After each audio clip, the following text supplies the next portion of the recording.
This is my friend and colleague, Dr. Katie, and I never pronounce your last name correctly. Is it Thomson Aitken? It is. Oh, nailed it.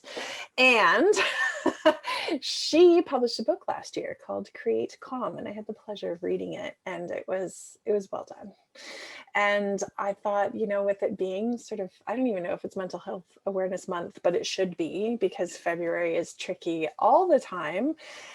But now that we're into our 10th month, 11th month, like we just, the never ending, right? And no clear end in sight. I thought now was a perfect time to bring you into the group to share some of your wisdom and have just a good conversation about anxiety. Thanks so much, Carrie. It's one of those things where I'm just like, I love talking about anxiety, and I really, it's true, and it's because I really like, I dream of a world where we move through anxiety and it doesn't stick to us, and that's just not what's happening right now for a lot of reasons. And so, with working to put together my book and in my clinical work, my focus is always on how can we reduce and manage anxiety, bring down that load when it is too high, and then just also better cope with the normal day-to-day feelings of anxiety that are a universal human emotion and are not going to go away no matter how many strategies or tools or supplements we take to try and, be zen all the time. Yeah, I'm glad you brought that up because that was one thing I did hope that you would address. Just in, there is like anxiety is a normal human emotion that we are meant to experience, and there's some good reasons to experience anxiety. And then, there's the not so helpful persistent stuff. And for people who aren't sure whether like it's just normal mom stress, work stress, normal stress, that they're just like, whatever, I just have to plow through it. At what point, what kind of things should we be looking for that would suggest that maybe this is in need of some intervention and some support? Yeah, that's a great question, Carrie, because experiencing anxiety, it's to keep us safe, right? It's our universal human emotion that's our safety alarm. So if we're standing too close to a road and a truck comes by, we're like, ah, and we step back, right? And that's a normal moment of anxiety to keep us safe. And it's very challenging during this time, meaning pandemic times, to tease apart what anxiety is normal and what isn't, because our sense of safety has been fundamentally altered and our need to manage risk on a day-to-day, interaction to interaction basis is higher and constantly changing with new regulations, new variants, all kinds of new factors. And so a certain amount of anxiety right now is more common than it would have been if we were talking a year ago in February before we knew exactly what was coming our way. And so, how to tell whether the anxiety that you're experiencing right now is normal versus like this is too much. Um, uh, One example is panic attacks. So, you Mm. should not be losing the ability to breathe and being like afraid that something physically wrong is happening in your body. That's one way that anxiety can show up. I also like to think of other physical effects in the body. If you're getting a ton of tension, headaches, and you're feeling anxious, if you're having, IBS symptoms, upset stomach, and you're anxious, those are, or exercise intolerance with anxiety, those are pieces that you sort of go, okay, well, maybe my anxiety is coming out in other ways in my body. And that's common in an anxiety disorder, and that's not common in normal anxiety feelings. And then the third thing is if it's getting in your way of doing something. And this is when we get into like diagnostic criteria in mental health, this actually becomes included in a lot of different criteria. But if you're feeling a little bit anxious, but you can still get out the door, um, that's less concerning. You might still need and deserve support. And I would say if you think you might need support, it's always worth having a professional help you assess what can be done and the severity. But certainly, if it's taking a long time for you to do your activities of daily living, it's really hard to get out of bed, it's hard to leave the house because you're nervous, that's not normal. And that's And a good what sign. about for people who are struggling right now with the pandemic, maybe not feeling like they can get to the grocery store? And if in their mind they're justifying it because it's a pandemic and that maybe that is okay then. Is that manageable anxiety or is that something that we should be looking a little more closely at? So this is where the waters are muddy right now in terms of what is an anxiety disorder and what is normal anxiety. And it goes back to the normal parameters that we use to assess safety are not functioning the way that they normally do. Um, and so a lot of that is like discernment of understanding what's going on for yourself, and you can absolutely take this on your own, and it's okay to bring in a professional. So I just want to like put both of those on equal footings here. um, if you're not going to the grocery store because you don't want to, you're worried about interacting with so many people, what's going into that? Is that logical thoughts? Or when you look at those, do they not make sense? So one of the ways to sort of parse those apart is it's okay, well, I'm at high risk. Maybe I have a certain medical history that puts me at higher risk, or I'm also in contact with someone in my household that's at higher risk. And if your decision to not go to the grocery store is consistent with other decisions that you're making, and you're holding your personal risk tolerance, and you feel comfortable, you've decided, hey, I'm going to have my groceries delivered, I'm going to pay the delivery fee, I'm not going to go to the grocery store, and that makes me feel safe and comfortable, and then by making that decision you're relieved, and then that's consistent for you, I say that's healthy. If the grocery store is one place that you're not going, but you're okay going to other places, and it's not a consistent application, or you keep going back and forth on it. Sometimes you go to the grocery store and then at times you're like, oh, that was too much, I'm not going to go anymore. And you're not finding that sense of peace in your decision, whichever way you've gone, that I would be more concerned that that's not just the pandemic. Okay. So that like, will I, won't I? Okay, today I've got it, but tomorrow I don't. That kind of, yeah, back and Mhm. forth. Yeah. Huge. That's helpful. Yeah. And then what about when it maybe doesn't get labeled as an anxiety disorder, Mhm. but there are like clearly coping is not going well. Um, I really personally felt that. you and me both, my friend. Now, obviously, as I mean, the work that I do, so many of the people that I work with are struggling with their finding comfort in food. And Mhm. I continue to reassure them that that is a coping strategy. There's nothing wrong with that strategy, and that day by day, our ability to cope, it's going to be different, right? I mean, you and I were talking before we started recording just about the announcements about the announcements and the just this unnecessary, in our view, unnecessary drama being placed upon us and stress by the powers that be. And so, one day it might be harder than another day. What again would be those sort of like those symptoms that in your world you go, like these sort of the tick marks that we're going to go, maybe you need a little bit extra support. And whether that's using more strategies or whether that's being able to bring in someone, being aware that not everybody has the Mhm. accessibility to our services, especially, right? Course. We're not covered by anything, um, Mhm. unless you happen to have extended healthcare, and even that can be rather limited. Um, Mhm. but what would those, yeah, what would be those symptoms that you might say to people? Isn't that interesting? And maybe we should take a look at that closely. Yeah.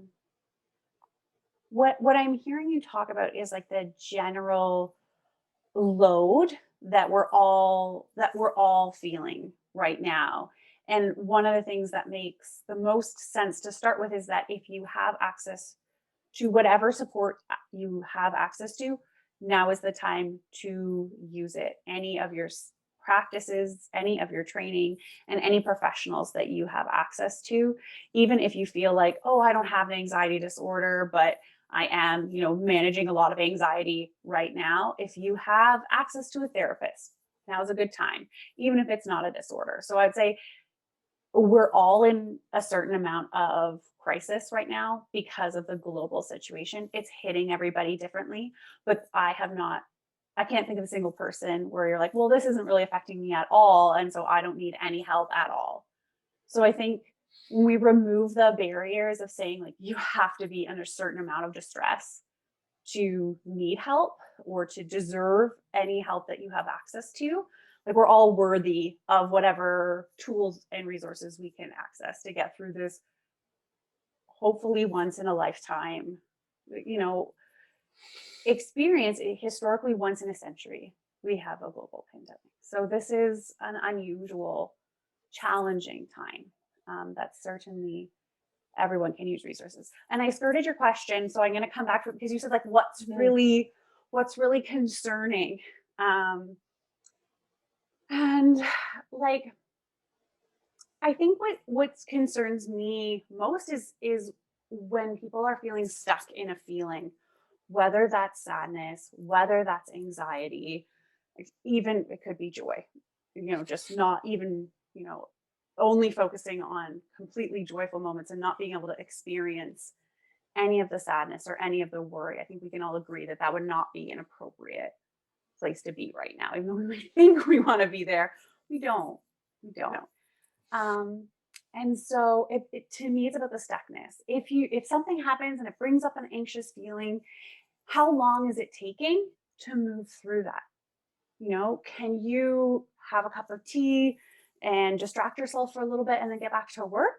If you can do that, that's great. If it's taking you all day and you go to sleep and you reset overnight, that might be okay if it's a big thing, but that's not okay if it's derailing you every single day.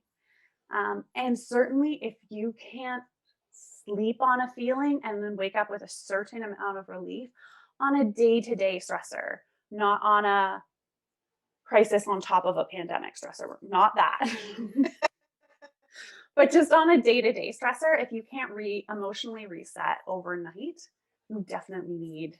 I'd be more concerned, and I would think about bringing in more resources, whether that's therapy, naturopathic care, or medication. Yeah. It's an interesting similarity when people ask me about their eating, and they're like, I don't think I have an eating disorder, but like, but wouldn't it be great if we all got the support we needed before it was a diagnosable Yeah. eating disorder? Like, wouldn't that be grand, right? So, Mhm. to get that support when it starts to feel stressful to eat, Mhm. when it starts to be paralyzing, when you're standing there not knowing what you should or shouldn't eat, and if this is okay or not, and all of those feelings, and like you said, not being able to get over it quickly, or not over it but through it, like to release it and go, I regret that choice.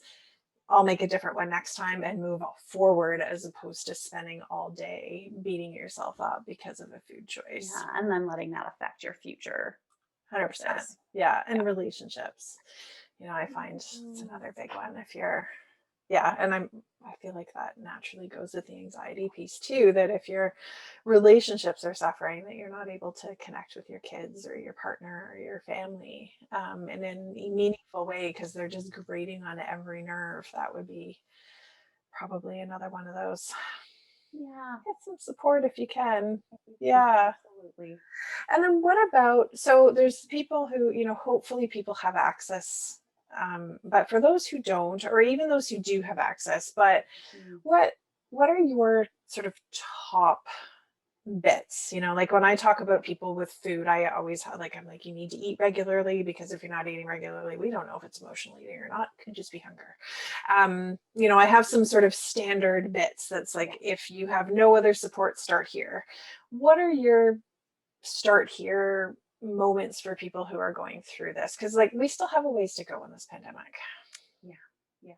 So specifically talking about, managing from a pandemic perspective and with managing everything that's going on right now, I'm actually going to pick the very same thing that Carrie, you just mentioned as the first piece, which is eating regularly.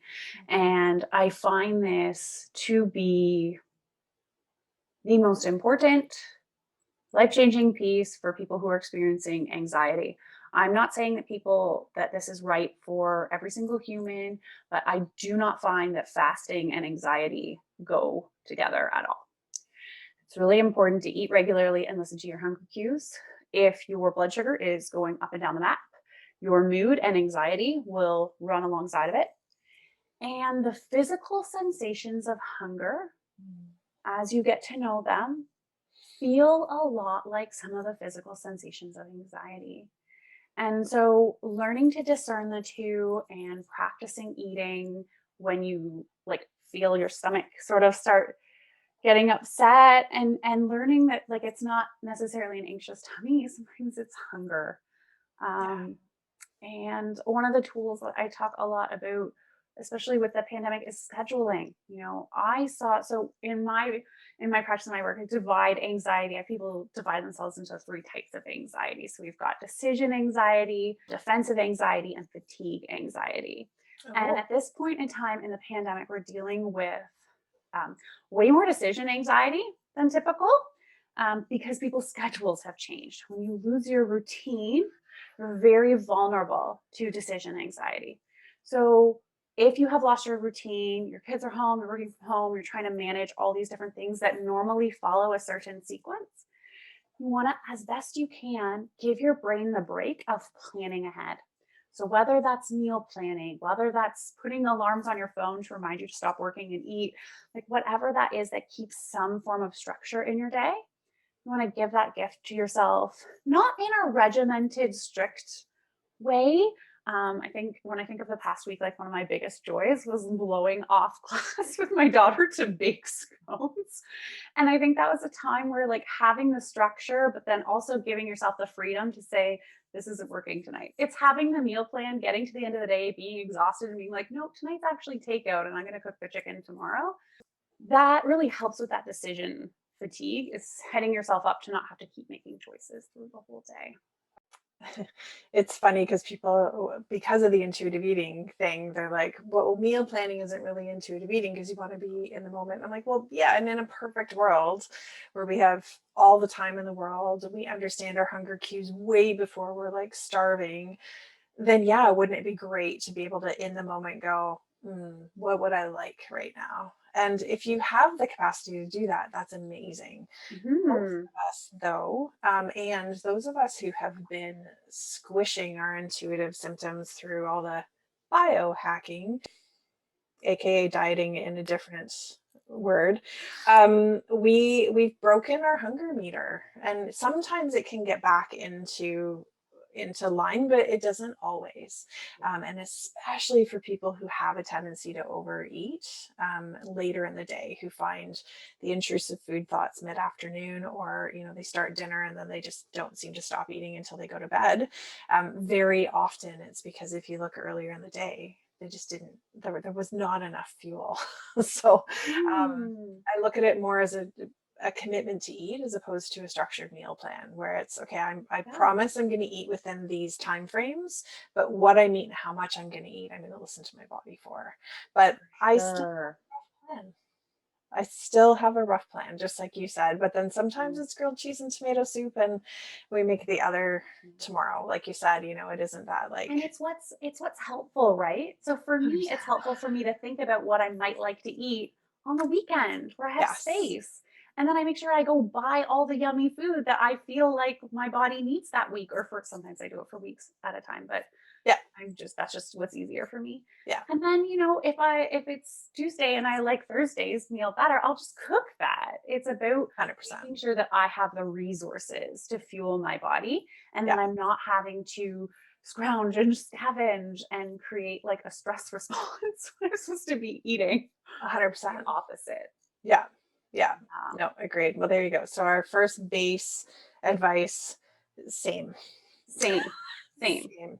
Yeah. Make sure it's food that you enjoy and eat it regularly, and have a rough idea of what you're going to eat so that you have the things in your house to do what you need to do. Mm-hmm. Okay, step All one. right, we got that covered. Thing two. This one, I'm going to talk a little bit about the fatigue style of anxiety because at this point in time, there's a lot of it's just been a lot. And this is just true across the board. I'm having this conversation with my patients all day.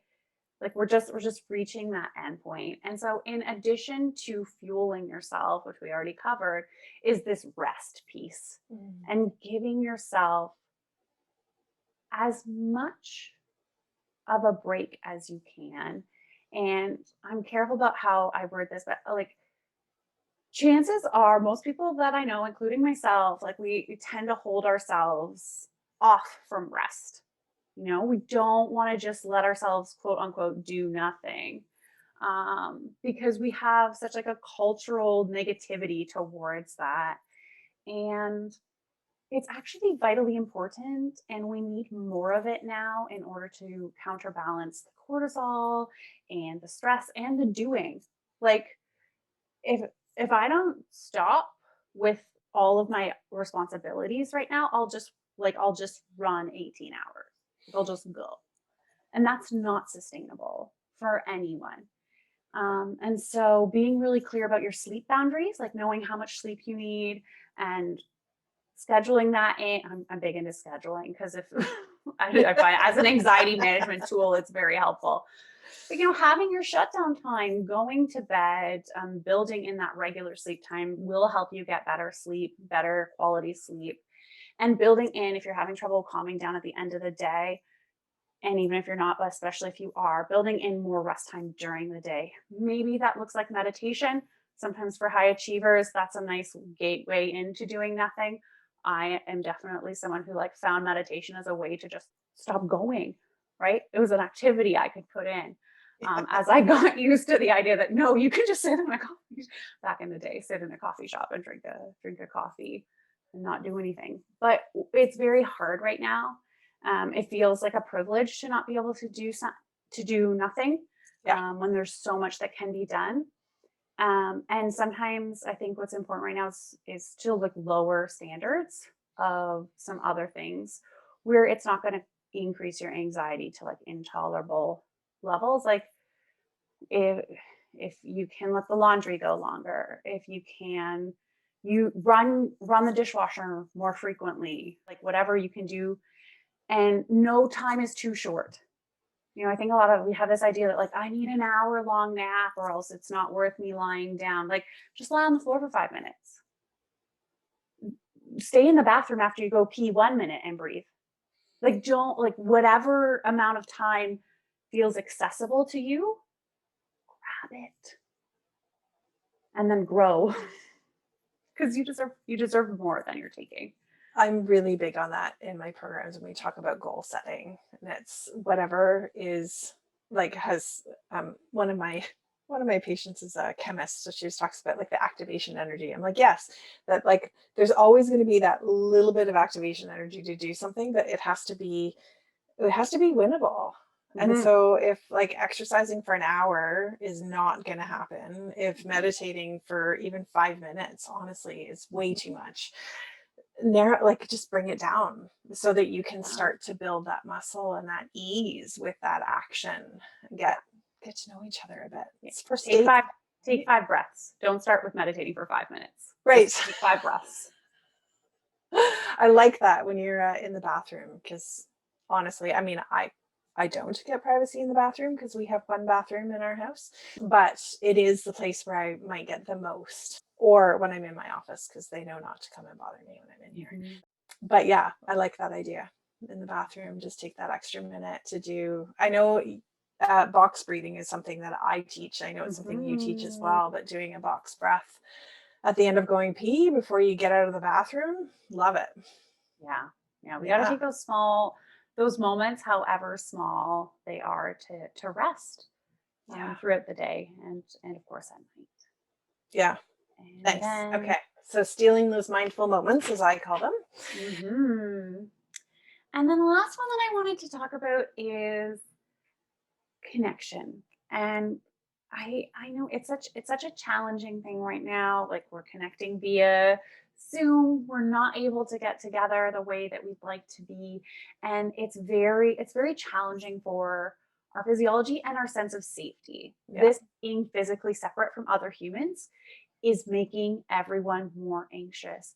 And it's because our survival instincts, like we are social primates, that's what humans are. And we are just like our brains have been designed to perceive separation from the group as a threat to our existence because it was.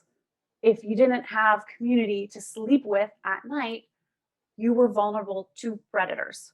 And so that is what this is built from. This is why it's very anxiety provoking to be physically away from people right now.